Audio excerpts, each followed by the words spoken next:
Oke, selamat siang semuanya. Senang sekali pada siang hari ini kita bisa berjumpa. Pada siang hari ini saya tidak akan mengajari, ya saya cuma sharing kepada Anda, ya apa itu tentang network marketing. Sehingga pada saat sekarang saya yang sering katakan oleh teman, tetangga, bahkan saudara saya, kok Anda mau-maunya ya Pak?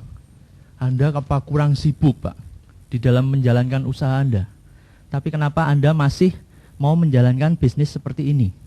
Nah, ini saya temukan dari banyak pengalaman, dari banyak buku. Maka Anda perlu buka hati dan pikiran. Kita mau belajar bersama-sama tentang informasi yang sangat menarik. Nah, bicara tentang network marketing, saya harus memulai dari dasar, sangat-sangat dasar. Dan kemudian ada beberapa nanti yang saya akan jelaskan, langsung saya aplikasikan di bisnis Tiansi seperti ini. Ya, network marketing, kita harus tahu paradigma yang baru. Jadi yang selama ini kita kenal mungkin masih hanya sebatas kulitnya saja. Mengapa network marketing sekarang menjadi tren bisnis? Kita lihat model bisnis, ya. Kita bicara tentang strategi pemasaran. Bagaimana Anda membawa produk dan layanan ke pasar? Ya, kita tahu sekarang ini pasarnya sudah tidak terbatas antar kota saja, tapi bisa lintas negara, era globalisasi. Makanya ada sebuah konsep bisnis yang menurut para ahli itu adalah konsep bisnis yang paling ideal. Kalau kita singkat adalah S, B, dan M. Saya uraikan satu-satu. S itu adalah small. Small artinya bisnis Anda sesedikit mungkin mempunyai karyawan, sesederhana mungkin pembukuannya, dan sedikit mungkin inventarisnya. Nah, kalau kita terapkan di bisnis seperti Tiansi, ya, Anda tidak memiliki karyawan, no employee. Anda juga tidak perlu melakukan pembukuan yang rumit. Itu sudah dilakukan perusahaan supplier. Dan Anda tidak perlu inventaris. Jadi, Tiansi masuk konsep yang pertama, S, yaitu small. Yang B, beautiful. Apa artinya? Kalau Anda berinvestasi besar, hasilnya besar, itu sudah normal. Ya. Tapi kalau investasinya besar, hasilnya kecil, wow, itu konyol sekali, Pak. Sedangkan kalau investasinya kecil, tapi hasilnya besar, itu yang dinamakan beautiful. Jadi di bisnis seperti Tiansi, Anda tahu modalnya kecil, bahkan sering saya katakan hampir nol. Tapi hasilnya sangat besar, itu yang dinamakan beautiful. Yang M, multiply. Bisnis sekarang berhubungan dengan hal-hal yang bersifat pelipat gandaan dan hal-hal yang bersifat jaringan. Kalau kita mau sadari, perbankan pun mulai masuk jaringan, yaitu jaringan ATM. Ya, mereka melakukan member get member. Kalau di Tiansi kita juga sudah mendapatkan pelipat gandaan dan jaringan. Jadi Tiansi kesimpulannya sudah masuk konsep S, B, dan M. Ya, saya belajar banyak dari Dr. Charles King. Beliau ini adalah the Professor of Marketing at the University of Illinois, Chicago. Anda patut bangga karena ternyata network marketing di Amerika sana itu sudah dipelajari di universitas, bahkan tingkat S2. Ya, beliau ini adalah konsultan dari banyak perusahaan berskala internasional seperti General Electric, General Motors, ya, dan 100 lebih lainnya yang besar. Nah, beliau ini mengemukakan ada 4 prinsip dalam bisnis. Kalau kita lihat yang pertama adalah pasar yang berkembang sangat besar. Ya, Anda tahu ya, sekarang setiap tahun orang harus bekerja tambah keras untuk mendapatkan hasil yang sama. Persaingan tambah ketat. Ya, kita tidak bisa main-main dengan banyak produk. Kita harus fokus pada kategori produk dan layanan. Nah, ini yang membuat Dr. Charles King ini berpikir tentang network marketing. Yang kedua, produk konsumsi yang unik. Nah, Anda bertanya, Pak, konsumsi. Jika kita tidak mempunyai barang konsumsi, itu berarti kita membutuhkan karyawan untuk memastikan repeat ordernya, penjualan berikutnya. Ya, nah, sukses di bisnis ini memerlukan penjualan berulang atau repeat sales. Kalau kita lihat di Tiansi, bagaimana dengan produknya? Produknya habis dikonsumsi. dan bakal dibutuhkan lagi. Jadi secara tidak langsung terjadi repeat order sehingga ada omset. Ini yang menarik, ya. Kemudian kita bicara tentang unik. Jika kita tidak mempunyai produk yang unik, maka kita akan bersaing pada harga dan pelayanan. Siapa yang punya harga yang terbaik, dia yang terdekat dengan konsumen. Nah, berarti kan butuh strategi khusus. Sedangkan kalau kita terapkan di Tianxi itu produknya unik. Tidak diproduksi oleh semua perusahaan. Ini yang menarik buat kita. Tianxi produknya berkualitas dan tidak diproduksi di perusahaan lain. Kemudian yang nomor 3, bicara tentang waktu atau tren. Ada 2 hal yang berkaitan dengan tren. Kita bisa making money because of the trend, ya, artinya memperoleh uang karena adanya tren. Biasanya kita itu berada di depan. Dan yang kedua, kita bisa juga losing money because disregards trend. Artinya kita kehilangan uang karena menyepelekan kesempatan yang ada. Bicara tentang tren, ada satu contoh kasus yang menarik, yaitu di mana ada generasi yang dinamakan generasi baby boomers. Kalau kita lihat, baby boomers itu menciptakan tren terbesar di dunia. Siapa yang dinamakan baby boomers? Bayi yang lahir segera setelah Perang Dunia Kedua, antara tahun 1946 sampai dengan 1964. Jadi periodenya 18 tahun. Ada 76 juta bayi yang lahir di Amerika dan miliaran yang di luar Amerika. Nah, bicara tentang 1 miliar, kalau Anda lihat pada tahun 45 sampai dengan tahun 50, ketika bayi itu masih kecil, apa yang menjadi tren pada saat itu? Yang menjadi tren adalah Gerber's baby food, makanan bayi. Perusahaan makanan bayi itu sedemikian besarnya pada saat itu. Lalu yang kedua, tahun 50-an sampai 55, apa yang menjadi tren? Shoes and toys, sepatu dan mainan. Karena mulai menginjak masa kanak-kanak, itu yang dibutuhkan. Yang tahun 65, ketika mereka sudah remaja, usia 20-an, apa yang mereka butuhkan? Mobil. Makanya yang laris adalah Ford Mustang. Dan tahun 75, mereka sudah memikirkan harus memiliki sebuah rumah. Makanya real estate menjadi booming pada saat itu. Dan tahun 1980, permintaan real estate menjadi stuck, ya, di sana. Nah, jadi kalau Anda bisa meramalkan apa yang dibeli oleh miliaran orang, Anda bisa menciptakan keuntungan. Bicara tentang tren ini, kalau kita berada di depan, ini umpama saya gambarkan ini sebuah bola basket, Anda berada di depan bola basket atau front of the basketball, biasanya orang akan bisa mendapatkan hasil yang bagus. Tapi kalau kita berada ikut-ikutan di belakang setelah tren itu berlangsung, apa yang terjadi? Kita lihat back of the basketball, hanya orang yang kuat dan punya talenta yang bagus, kepandaian tertentu yang bisa bertahan. Contoh kasusnya seperti ini. Anda tahu baru-baru ini apa yang musim? Anda tahu ikan lohan? Ya, ketika banyak orang belum kenal, orang bisa menjual dengan harga yang sangat tinggi, di atas 10 juta. Terutama yang juara-juara, ya. Terakhir-terakhir saya sudah mulai mendengar harganya sudah turun drastis. Kemarin beberapa hari yang lalu saya baca di koran, karena sudah nggak jadi tren lagi, apa yang terjadi? Ikan yang kategori juara saja, yang tadinya harganya mungkin minimal 3 juta, sekarang bisa didapatkan dengan harga 750.000. Berarti kalau kita dulu bekerja jualan lohan, sebelum semuanya mengikuti, kita untung besar.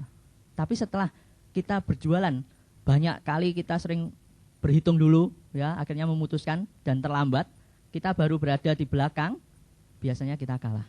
Ya. Apa yang terjadi pada Aqua misalkan? Waktu pertama kali Aqua muncul, ditertawakan nggak sama orang-orang? Dikatakan apa?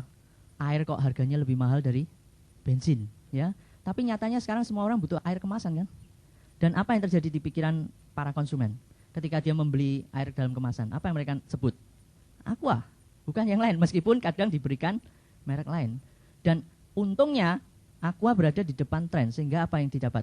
Harga jualnya paling tinggi, ya. Walaupun sebetulnya isinya mungkin banyak orang mengatakan wong isinya sama, tapi karena sudah minded, ya. Itu yang terjadi kalau kita melihat apa yang namanya tren. Jadi tidak peduli bisnis apapun yang Anda tekuni pada saat ini, bisnis Anda harus pada kategori sedang berkembang atau yang akan berkembang.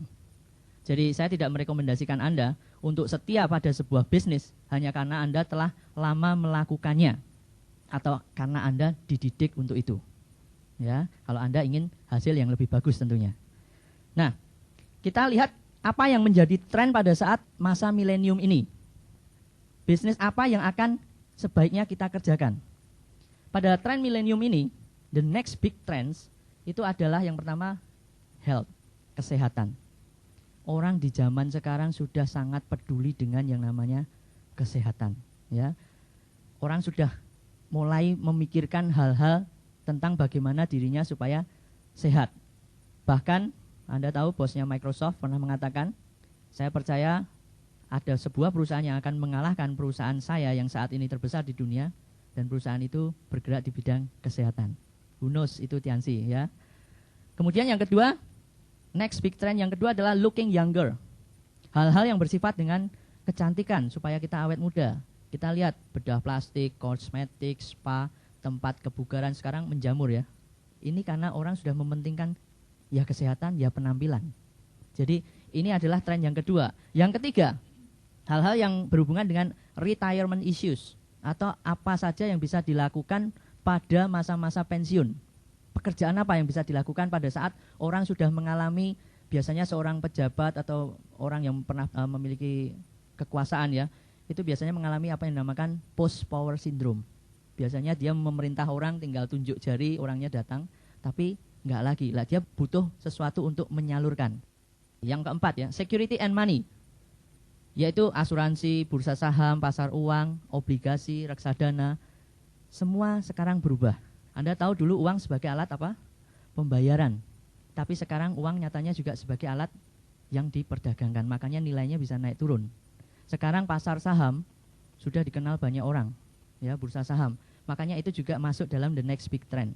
Yang kelima, hal-hal yang bersifat dengan teknologi atau efisiensis yang membuat kehidupan kita jauh bertambah mudah, seperti handphone, kemudian komputer, mesin cuci, dan lain-lain. Kalau kita hubungkan dengan Tianxi bergerak di bidang kesehatan. Jadi kita berada di tren yang benar. Kita sudah berada di dalam kategori yang pertama. Bahkan Tianxi bisa masuk ke yang lain, ya, dengan vitality-nya bisa masuk ke looking younger, awet muda dengan kalsiumnya, ya. Kemudian dengan retirement issues, orang-orang yang sudah mungkin tidak diperlukan di tempat tertentu, dia masih bisa berprestasi, bisa berkarir di Tianxi. Ini yang menarik. Nah, yang keempat, menurut Dr. Charles King adalah mempekerjakan orang lain sehingga hasil yang didapat bertambah banyak. Kita lihat dulu bagaimana cara seseorang memperoleh penghasilan. Bisa bekerja pada orang lain, ya, artinya seseorang mempekerjakan Anda. Yang kedua, menjadi profesional, dokter, insinyur, arsitek, ya, dan lain-lain. Nah, kedua cara tersebut di atas adalah menukarkan keahlian kita pada uang orang lain. Jadi, jika kita tidak menukarkan keahlian, ya kita tidak akan mendapatkan uang. Kadang bagi beberapa orang yang tidak sadar, dia hanya melakukan dan melakukan dan melakukan terus tanpa mempunyai impian tertentu. Akhirnya apa yang dikatakan, saya sudah sangat sibuk kok hasilnya begini-begini saja ya Pak.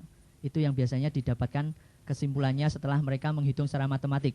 Berapa tahun dia menjalani pekerjaan semacam itu dan berapa banyak uang yang mereka dapatkan. Sehingga kalau misalkan orang baru menyadari, biasanya ada dua hal, ya. Yang satu, pura-pura nonton televisi aja, besok bangun mudah-mudahan dapat rezeki nomplok, ya. Itu yang pertama. Yang kedua biasanya dia akan belajar lagi. Supaya apa? Supaya bisa mendapatkan hasil yang lebih baik. Yang ketiga, bagaimana cara memperoleh penghasilan, yaitu dengan memiliki bisnis pribadi. Nah, ini mulai agak memfokus, ya. Ada beberapa hal yang berhubungan dengan memiliki bisnis pribadi.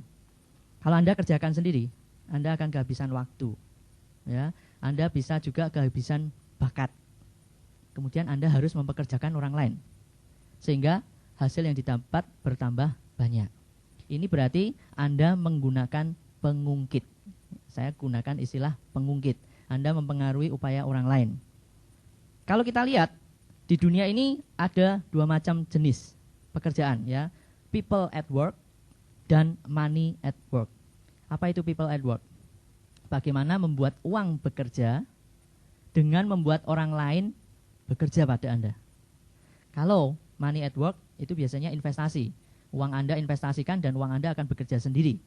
Saya bicarakan tentang people at work. Ini umpamanya saja Anda memiliki sebuah perusahaan dan Anda mempekerjakan satu orang karyawan, yaitu saya. Hari Senin, Anda dan saya sebagai karyawan Anda bekerja masing-masing 8 jam. Berarti total jam kerja yang kita gunakan adalah 16 jam. Anda akan dibayar 16 jam. Karena apa? Anda mengambil porsi aktivitas penghasilan saya untuk Anda sendiri. Ya. Kalau Anda menambah karyawan, porsi penghasilan Anda bertambah. Itulah yang namanya people at work. Jadi Anda bekerja memiliki karyawan. Kelihatannya memiliki karyawan itu hal yang paling bagus ya.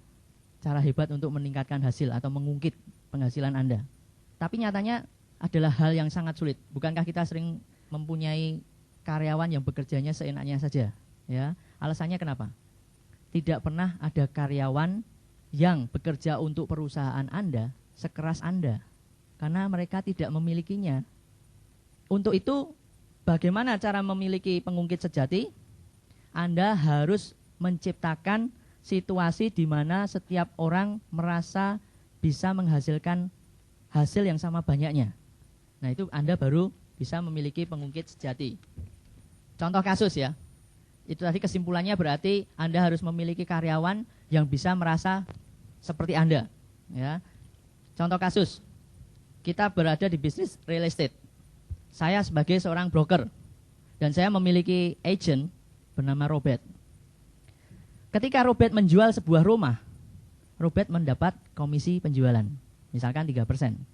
Saya selaku brokernya juga mendapat 3%. Loh, kenapa saya mendapat? Karena saya yang melatih Robert. Karena saya yang pasang iklan. Karena itu kantor saya, itu telepon saya. Jadi saya wajib juga mendapat bayaran.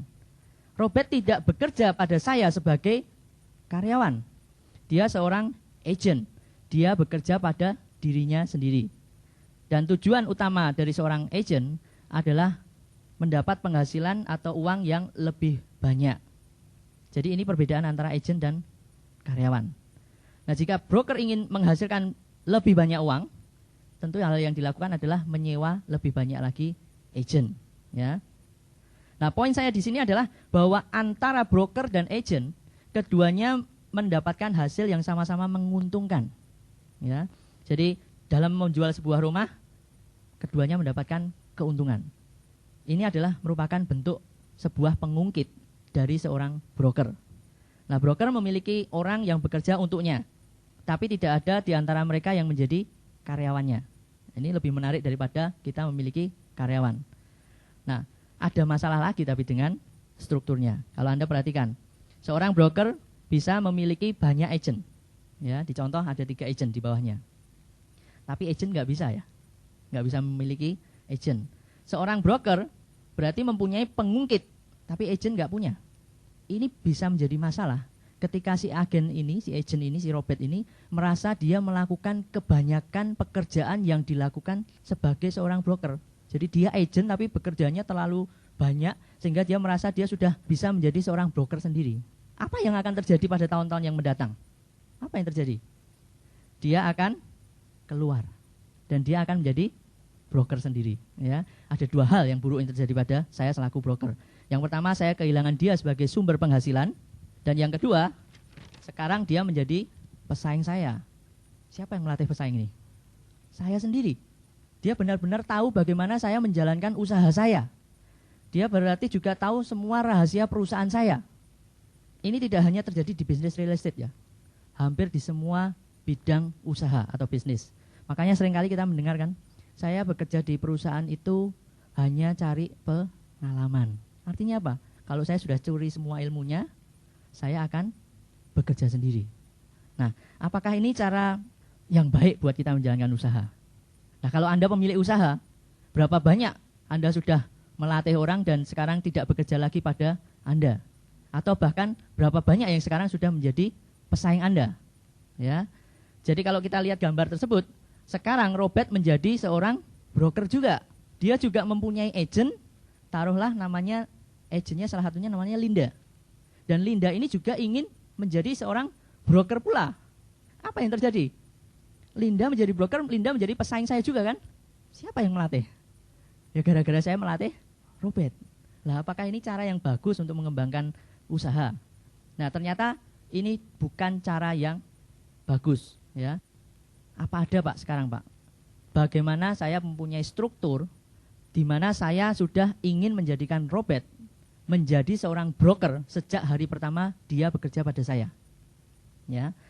Ini justru kalau saya tidak menunjukkan cara yang benar, itu justru langkah yang salah. Apakah ada Pak caranya? Nah, satu-satunya cara mempertahankan seorang pemimpin adalah memberikan kepadanya kesempatan yang sama untuk bertumbuh bersama kita. Dan satu-satunya cara untuk mempunyai pengungkit sejati adalah ketika Anda menciptakan struktur di mana setiap orang mendapatkan jumlah hasil yang sama. Kalau Anda lihat ya, di dalam sebuah organisasi, perusahaan, anggota organisasi ini selama merasa diuntungkan, dia tidak akan keluar. Tapi kalau merasa sudah tidak diuntungkan karena merasa jauh lebih pandai tapi bayarannya kok nggak sepantasnya, dia akan keluar. Ya. Nah, kalau kita lihat, Robert yang menjadi broker di bawah kita, dia juga bisa menyewa agent. Ya. Jadi kalau kita perhatikan, Robert bisa memiliki penghasilan sebagai broker, saya pun sebagai pimpinannya si Robert juga bisa mendapatkan hasil, walaupun presentasinya smaller ya, jauh lebih kecil. Mengapa saya atau Anda bekerja dengan Robert dalam hal ini? Kenapa? Karena kepentingan keuangannya. Ya, jadi semakin banyak Robert membuat uang atau menghasilkan uang, semakin banyak pula saya mendapatkan uang. Apakah ini bukan win-win? Ya, buat sebuah organisasi ini win-win. Ya, semua saling menguntungkan. Lalu ada yang bertanya, Pak, tapi kan bentuknya piramid ya. Ya, bentuknya piramid. Kita lihat. Sebetulnya tidak ada yang salah dengan bentuk seperti itu. Kalau Anda perhatikan pohon keluarga di mana ayah menjadi seorang kepala keluarga, ada ibu dan ada anak. Itu strukturnya juga sama. Kemudian kita lihat juga struktur di pemerintahan. Sama. Struktur organisasi di dunia. Atau kalau Anda lebih nggak percaya lagi, Anda boleh tanya Pak Edo. Beliau adalah arsitek. Bukankah itu adalah struktur terkuat yang pernah diketahui manusia? Betul nggak? Dasarnya kuat. Kalau Anda lihat, itu sebetulnya bukan salah strukturnya, itu mengenai delegation. Ya, delegasi. Kalau dilihat dalam sebuah perusahaan misalkan contohnya, yang teratas adalah CEO. Yang kedua, level kedua, presiden. Yang ketiga, vice president. Yang keempat, middle management. Dan yang kelima, staff atau employees. Kalau Anda perhatikan, itu adalah garis komando. Semakin ke bawah, penghasilannya semakin kecil. Yang teratas selalu bisa menghasilkan uang atau penghasilan yang lebih besar. Kalau kita perhatikan, kuncinya itu CEO lah yang mempunyai pengungkit paling banyak. Betul? Jadi sudah jelas ya mengenai pengungkit ya.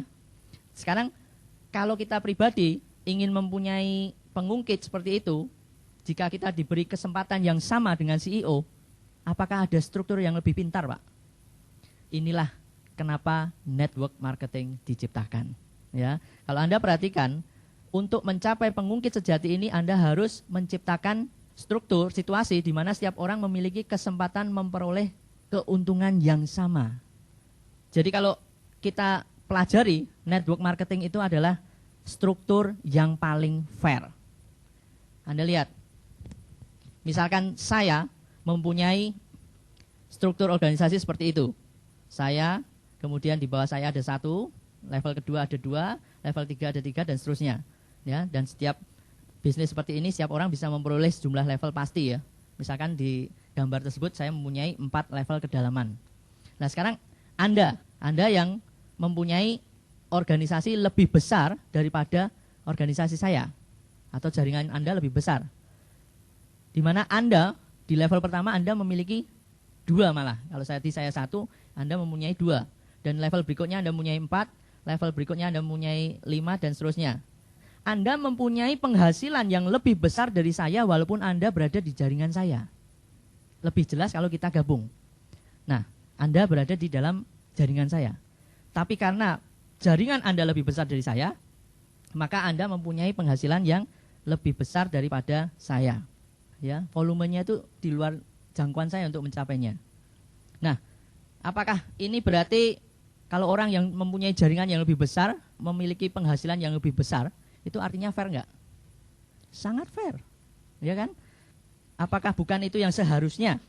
Ya kan, belajar dari struktur manapun, di mana Anda membangun jaringan, yang mempunyai jaringan lebih besar adalah yang memiliki penghasilan lebih banyak. Kalau kita biasanya mendapatkan penghasilan itu dari dua cara, kecepatan yang mengesankan, ya, atau impressive resume. Yang kedua biasanya karena masa kerja yang lama, years of seniority. Tapi Anda di bisnis seperti ini tidak memerlukan itu. Ya, Anda tidak peduli masuknya baru hari ini atau masuknya baru sebulan yang lalu, itu tidak mempengaruhi Anda memperoleh besar kecilnya penghasilan. Ya, jadi asal Anda membawa keuntungan yang lebih kuat dari perusahaan atau organisasi, Anda akan menerima penghasilan yang lebih besar. Sekarang cara kerja network marketing. Kalau Anda perhatikan, perusahaan-perusahaan seperti Microsoft, AT&T, Gillette, Colgate, Citibank, Toyota, MCI, IBM, Xerox, Texas Instruments, General Motors, General Electric, AOL, Netscape, Oracle, Coca-Cola, Sun Microsystem, dan banyak lagi perusahaan bertaraf internasional, globalisasi ya. Sekarang mendistribusikan sebagian atau semua produknya lewat network marketing. Perusahaan ini sudah memulainya beberapa tahun terakhir ini. Nah, sekarang coba kita berpikir, mengapa perusahaan-perusahaan yang semapan perusahaan-perusahaan tersebut masih mau menjalankan dengan cara network marketing? Contoh kasusnya saja. Misalkan di situ ditulis ada AT&T. Ini adalah perusahaan telekomunikasi dari Amerika. Perusahaan ini menjual cellphone, telepon seluler. Dulu waktu sebelum dipasarkan lewat network marketing, mereka memasang iklan. Lewat TV, koran, majalah, pasang banner di internet, lewat surat. Mereka sudah mengeluarkan banyak uang sebelum telepon seluler terjual. Ya, hasilnya belum tentu nampak, ya, sudah keluar jutaan dolar. Kemudian mereka juga mempunyai pusat panggilan, service center. Mereka menyewa dan melatih tenaga terampil. Berapa uang yang mereka keluarkan untuk menggaji mereka? Banyak. Hasilnya belum nampak. Dan kemudian kalau wakil penjualan, mereka juga mempunyai wakil penjualan, mereka juga mengeluarkan gaji dan komisi, uangnya banyak yang keluar, hasilnya juga belum ada. Beda sekarang dengan AT&T ketika menjalankan dengan network marketing. Mereka tinggal ngirim email, atau sekarang yang lagi ngetren yang murah itu SMS. Mereka pasarkan lewat situ. Mereka memiliki mungkin 50, 75, 100 ribu agent atau broker. Dan mereka membeli telepon. Broker melatih agent. Kapan AT&T mengeluarkan uang? Hanya ketika sebuah telepon terjual. Ngirit nggak? Ekonomis nggak? Kapan Tianxi mengeluarkan uang buat Anda? Hanya ketika sebuah produk dari Tianxi terjual. Makanya perusahaan Tianxi nggak mungkin bangkrut, Pak. Nggak mungkin mereka membagi-bagi penghasilan yang sebesar itu tanpa mempunyai omset. Mereka sudah memperhitungkannya secara masak. Jadi kalau kita mau lihat sebenarnya, ada orang yang mempunyai penghasilan di dalam 1 tahun itu 10 juta. Ya, ini kebanyakan orang ya, rata-rata berarti hampir 1 juta sebulan. Tapi kalau Anda perhatikan, ada orang yang dalam tahun yang sama bisa memiliki penghasilan 1 miliar. Loh, apa bedanya? Bukankah mereka juga memiliki tangan 2, sama-sama tangannya 2, sama-sama kakinya 2, sama-sama jalan di atas tanah, dan yang lebih penting sama-sama memiliki 24 jam dalam sehari. Betul ya? Nah, apa yang membedakannya? Apa yang diketahui seorang yang tidak diketahui orang lain? Ternyata begini, jika ada orang di suatu tempat yang membuang kesempatan yang diciptakan baik, maka orang itu harus menyadari koneksi antara waktu dan produktivitas. Ini alasan mengapa banyak orang mengatakan, saya sibuk Pak, saya nggak punya waktu dalam menjalankan itu. Kalau Anda perhatikan ya, sehari ada 24 jam. Seorang manusia rata-rata normal itu bekerja dalam sehari 8 jam. Nah, Biasanya orang yang mengatakan saya sibuk atau saya tidak mempunyai waktu, itu karena dia hanya melihat waktu yang dia miliki, yaitu 24 jam. Dan saya sudah bekerja 8 jam, Pak. Jadi saya sudah cukup maksimal. Ya, mereka lupa bahwa mereka bisa menggunakan waktunya orang lain. Ini yang mereka belum ketahui. Contohnya, misalkan di sini saya masih mempunyai sisa 16 jam. Ya kan? Dalam 16 jam ini, saya hanya pakai waktu saya 1 jam sehari untuk menjalankan bisnis Tianzi. Ya, ini berarti 1 orang, saya sendiri. Berarti 1 hari ada 1 jam kerja Tianzi di grup saya. Dan ketika saya mempunyai 10 orang bersama saya, 1 grup ini, jumlahnya 10, Anda bisa kebayang nggak kalau 10 orang ini masing-masing melakukannya juga dalam 1 jam. Ada berapa jam kerja Tianzi per hari di grup saya? 10. Kalau grup saya berkembang menjadi 100 jam. Kalau berkembang menjadi 10.000 orang, 10.000 jam. Tidak perlu semuanya jalan. Ya, ini juga saya tidak mengatakan bahwa 1 jam ini terus saya mati kaku gitu ya. Jadi artinya saya mau bicara, lihat jam, begitu 1 jam berhenti. Enggak ya. Artinya kalau di rata-rata dalam 1 hari, ya sebulan itu saya hanya menjalankan perharinya 1 jam. Apa yang Anda dapatkan? 10.000 jam kerja. Anda kebayang nggak 1 hari maksimal ada berapa jam? Mau ditambah ya nggak bisa, maksimal 24 jam. Inilah yang menyebabkan beberapa mitra usaha kita yang sudah senior, yang sudah lebih dahulu menjalankan bisnis ini, bisa mendapatkan hasil yang jauh lebih besar.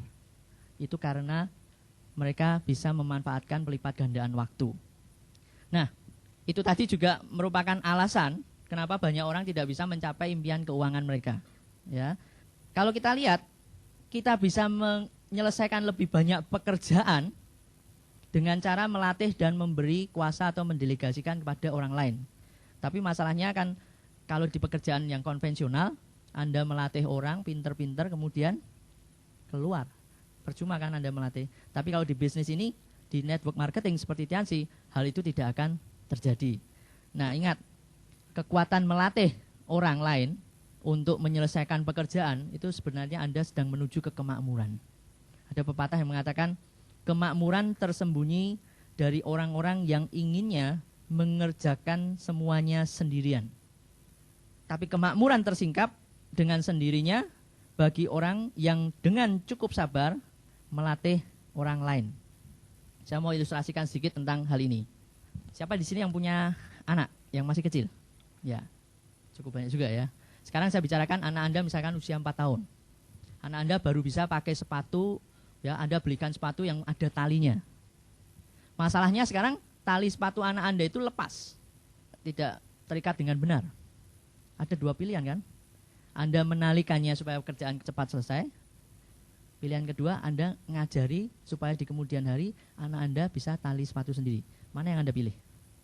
Ngajari, ya. Ternyata pilihan yang kedua, Anda mengajari dia supaya bisa di kemudian hari bisa nali tali sepatunya sendiri. Mungkin 2-3 minggu pertama anak Anda tidak akan memperhatikan Anda.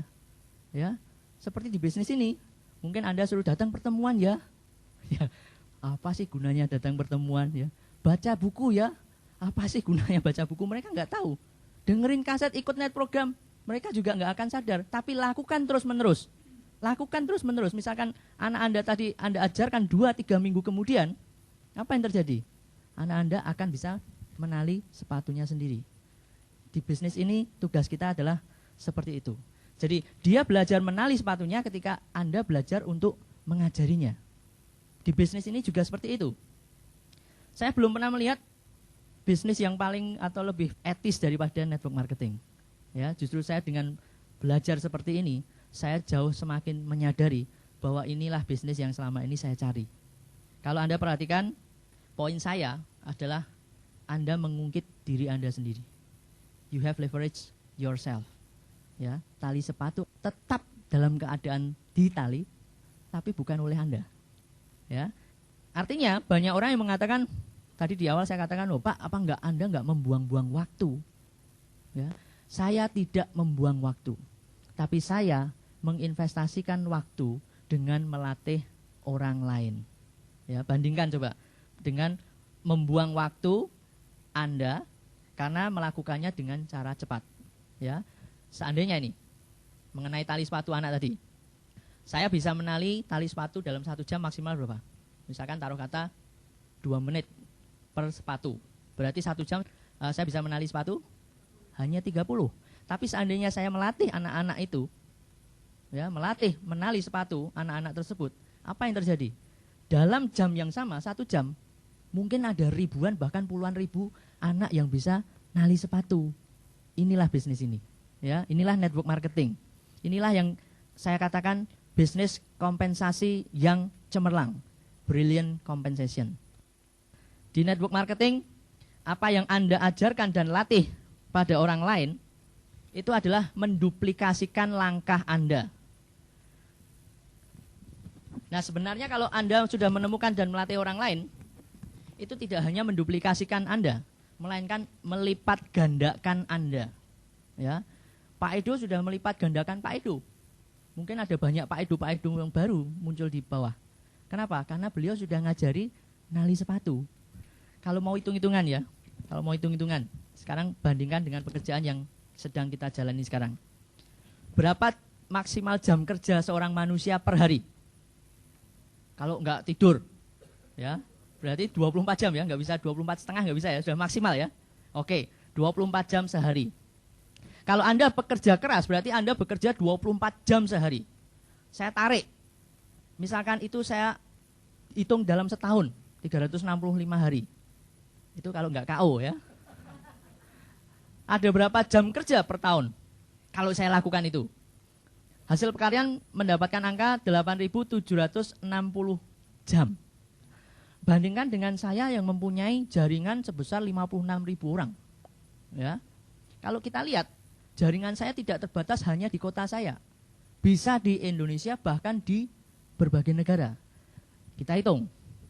Jika masing-masing dari broker maupun agent saya, dari orang-orang di bawah saya, hanya melakukannya 1 jam setahun, 1 jam setahun ya, Anda dapat angka berapa itu? 56.000 jam kerja. Padahal yang tadi 24 jam sehari 8.760 ya. Ini adalah 56.000 jam kerja di mana saya mendapat bayaran.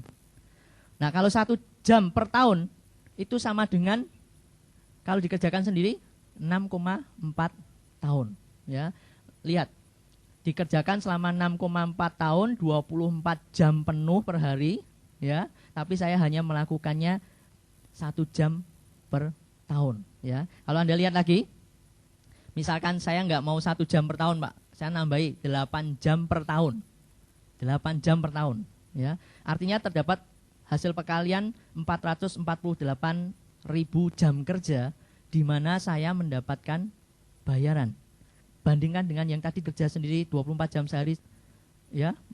Hasilnya berapa? 51,1 tahun. Kebayang nggak itu? Nggak tidur. Kebayang nggak? Anda bisa membandingkan nggak? 8 jam per tahun dibandingkan 51 tahun bekerja 24 jam penuh tanpa tidur. Ya, mungkin nggak pakai makan itu, nggak ada jam istirahat. Nah, artinya bisnis ini fair nggak? Sangat fair. Artinya tidak peduli Anda masuknya kapan, asal Anda jaringannya lebih besar, penghasilan yang akan Anda terima lebih besar. Tapi sebagai broker, sebagai orang yang mensponsori jaringan yang lebih besar tersebut, kita tetap bisa menikmati penghasilan walaupun smaller, walaupun lebih kecil. Tapi kan enak kan? Masih tetap terikat ya. Kalau Anda sudah sadar, ayo kita jalankan network marketing ini bersama ya. Artinya begini, kalau Anda sudah mengetahui semuanya ini, Anda berarti tahu perbedaan orang kaya dengan orang kebanyakan. Orang kaya mempunyai pengungkit di saat orang lain bekerja hanya untuk dirinya sendiri. Ya, pemilik pabrik misalkan, Anda tahu berapa banyak yang mereka miliki karyawan? Mungkin ratusan. Ya, mereka berarti mempunyai atau memiliki waktu karyawannya untuk mengungkit pemilik pabrik tersebut. Anda pernah nggak bayangkan seorang pemilik pabrik bekerja sendirian, datengin barang ya sendiri, ngolah barang ya sendiri, jualan ya sendiri, promosi ya sendiri, hasilnya apa? Benar sekali, hasilnya stroke ya. Jadi kalau ditanya loh, apa network marketing itu berarti sempurna, Pak? Saya katakan tidak ada yang sempurna di dunia ini, ya. Tapi di setiap bisnis itu ada hal yang baik dan ada hal yang buruk, ya. Menariknya di network marketing banyak hal baiknya. Apakah ada gunanya, Pak, kalau gitu, Pak, saya bekerja keras? Ya jelas ada. Karena Anda tidak sedang membuang waktu Anda. Anda sedang menginvestasikan waktu Anda. Kalau orang yang menginvestasikan waktu, dia akan menuai waktu. Inilah yang membuat saya bergabung di bisnis seperti ini. Saya ingin kebebasan waktu. Waktu ini pula yang bisa saya beli, dalam tanda kutip, satu-satunya perusahaan yang menjual waktu hanyalah perusahaan network marketing seperti Tiansi ini. Ya. Tapi ingat, sebagus-bagusnya network marketing, Anda juga harus lihat perusahaannya. Kalau perusahaannya nggak besar, perusahaannya kecil, cepat bangkrut, Anda bernaung di bawahnya, Anda bangun jaringan, Anda dapat pensiun nggak? Enggak juga. Tapi kalau Anda berada di Tiansi, perusahaannya besar, ada di ratusan negara, setiap kali masuk suatu negara diterima pemimpin negaranya, ya, perusahaannya itu mendapat banyak penghargaan, produknya, pemiliknya juga banyak mendapatkan penghargaan. Itu yang membuat banyak dari kita percaya bahwa dengan Tiansi kita bisa menerima pensiun. Bekerjalah pintar, jangan cuma bekerja keras. Jadi ada ilustrasi semacam ini tentang hal yang berhubungan dengan sikap positif. Saya mempunyai ilustrasi seperti ini. Ada seorang raja yang memiliki Perdana Menteri. Perdana Menteri ini orangnya sangat positif. Setiap kali, setiap kejadian yang menimpa kerajaan, menimpa rajanya sendiri, dia selalu menanggapinya dengan positif. Sampai suatu kali rajanya ini sudah jengkel banget, ya, apa-apa kok positif, apa-apa kok mesti ngomong bersyukurlah, ya. Ternyata waktu mereka bersama pasukan berjalan di hutan, mereka beristirahat, mereka makan makanan yang sudah disediakan. Apa yang terjadi? Karena salah gigit, gigi dari raja tersebut patah, ompong, ya. Lalu raja ini cerita sama Perdana Menterinya. Perdana Menteri mengatakan apa? Wah, bagus itu raja, jangan sedih, ya, bersyukurlah. Loh. Rajanya ngamuk, ya, waktu itu sudah giginya ompong, malu, dia ngamuk. Dia perintahkan prajuritnya gali lubang sumur yang dalam, Perdana Menterinya dicemplungkan di dalam, ya. Lalu rajanya meneruskan perjalanan, biar tahu rasa dia. Katanya positif biar dia ngerasain negatifnya, ya. Rajanya berjalan terus sampai suatu ketika di jalan ketemu dengan orang-orang kanibal primitif. Wah, ditangkap. Rajanya nggak bisa lari, prajuritnya lari ke sana kemari, ya. Alhasil apa? Rajanya ditangkap. Lalu ketika ditangkap, si dukun dari kerajaan kanibal ini, dia memerintahkan, wah ini bagus ini, untuk korban saja, ya. Ayo kita ikat, mari kita masak rame-rame, ya. Nah, singkat cerita, ketika sudah dipersiapkan semuanya, diperiksa, ternyata giginya ompong, ya. Apa yang terjadi? Wah, ini berarti nggak sempurna, lepaskan saja gitu loh. Wah, berarti kan rajanya senang sekali, ya. Wah, berarti benar juga nih, Perdana Menteriku tadi ngomong, ya. Ada positifnya di dalam semua masalah, ya. Akhirnya dia pulang menemui Perdana Menteri dan dia tolong dia supaya dia keluar, dan ketika dia keluar dia menceritakan kejadian yang sudah terjadi. Raja tersebut minta maaf sama Perdana Menterinya, tapi Perdana Menterinya ngomong apa? Wah, jangan minta maaf, itu positif juga buat saya. Bingung nih rajanya, loh, apanya yang positif, kamu templungkan ke sumur kok malah positif gitu, ya. Ternyata apa yang ditangkap Perdana Menterinya ini? Coba Raja, Anda bayangkan, kalau tadi saya tidak Anda cemplungkan di sumur ini, saya yang jadi korban.